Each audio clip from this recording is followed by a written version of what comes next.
आषाढी एकादशी म्हटलं की विठ्ठल नामाचा गजर, भक्तीचा उत्साह आणि घराघरात फराळांचे विविध पदार्थ. प्रत्येकाच्या घरी काही ना काही खास पदार्थ बनत असतात. पण दरवेळी साबुदाणा खिचडी, वडे किंवा थालीपीठ खाऊन कधी कंटाळा येतो. म्हणून आज मी तुमच्यासाठी घेऊन आले आहे एकदम वेगळी, चविष्ट, पोटभर होणारी रेसिपी. बिना सोड्याचे स्टफ्ड उपवासाचे अप्पे.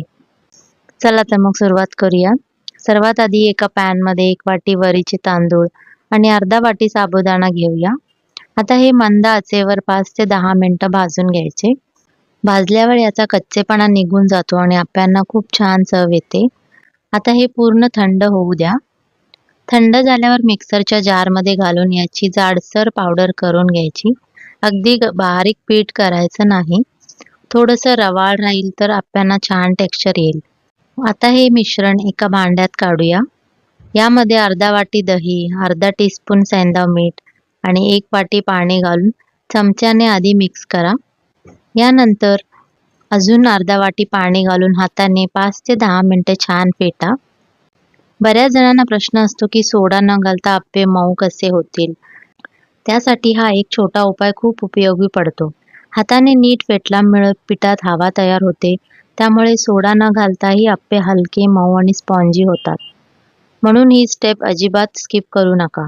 जर तुम्हाला सोडा चालत असेल तर तुम्ही सोडा टाकूनही झटपट बनवू शकता. आता हे पीठ मी अर्धा तास झाकून ठेवले आहे. तुम्हाला जर ह्याला जास्तच आंबवायचं असेल तर तुम्ही ही तयारी रात्री करून ठेवू शकता आणि रात्रभर हे पीठ बिना दह्याचं पण करू शकता. यामध्ये फक्त पाणी घालून, दही न टाकलं तरी. जर तुम्ही रात्रभर याला भिजत ठेवलं तर सकाळपर्यंत ते पीठ एकदम छान आंबलं जाईल. इथे पीठ रेस्टला ठेवलं तोपर्यंत आपण एक सारण तयार करूया. एका बाउलमध्ये उकडलेला अर्धा रताळा घ्या. त्यामध्ये 2 टेबलस्पून शेंगदाण्याचं कूट, बारीक चिरलेली हिरवी मिरची, थोडी जिऱ्याची पूड, चवीनुसार सैंधव मीठ घाला. सगळं छान मिक्स करून छोटे छोटे गोळे तयार करा. रताळ्यामुळे गोडसर चव येते, शेंगदाण्यामुळे छान कुरकुरीतपणा आणि मिरचीमुळे हलकासा तिखटपणा येतो. त्यामुळे हे सारण खूप स्वादिष्ट लागतं. अर्धा तास झाल्यानंतर बघा पीठ छान फुललेलं दिसतंय. आता अप्पे पॅन गरम करूया. प्रत्येक साच्यात थोडंसं तेल किंवा तूप घाला. प्रत्येक साच्यात अर्धा भाग बॅटर घाला. त्यामध्ये आपण तयार केलेल्या रताळ्याचे एक गोळा ठेवा आणि वरून पुन्हा थोडंसं बॅटर घालून सारण पूर्ण झाका. आता झाकण ठेवून मंद आचेवर 5 ते 7 मिनिटं शिजू द्या.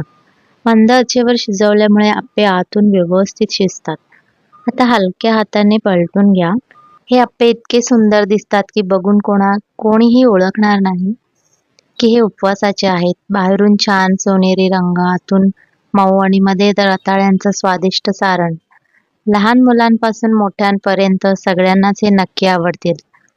जे उपवास करत नसतील त्यांना देखील हे तुम्ही देऊ शकता. ते परत परत तुम्हाला मागून घेतील. बघा किती सुंदर सोनेरी रंग आला आहे आणि अजिबात चिकटलेले नाहीये. दुसऱ्या बाजूनेही 5 मिनिटं शिजवून घ्या आणि झाले आपले एकदम मस्त स्टफ्ड उपवासाचे अप्पे तयार. हे गरमागरम नारळ आणि शेंगदाण्याच्या चटणीसोबत सर्व करा. जर तुम्हाला स्टफिंग नको असेल तर हीच बॅटर वापरून साधे अप्पेही तुम्ही बनवू शकता. तेही तितकेच मऊ आणि चविष्ट लागतात. आता नारळाची चटणी बनवूया. इथे एका मिक्सर जारमध्ये 1 वाटी ताज्या नारळाचे काप घेतले, अर्धा वाटी भाजलेले शेंगदाणे आणि 1 मिरची घातली आहे आणि चवीपुरतं मीठ आणि थोडं पाणी घालून याला मिक्सरला ग्राइंड करून घेऊया.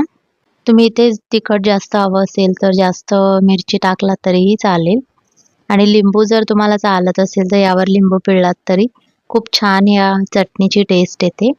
आपले अप्पे किती छान आतपर्यंत शिजलेलं आहे, कुठेच पिटाळ नाहीये. आषाढी एकादशी असो, श्रावणातील सोमवार, नवरात्रीचे उपवास किंवा कोणताही फराळीचा दिवस किंवा उपवास नसताना देखील ही रेसिपी तुम्ही बनवून खाऊ शकता. ही इतकी चविष्ट आणि हेल्दी आहे. आणि शेवटी एकच म्हण आहे, आषाढी एकादशी आणि दुप्पट खाशी.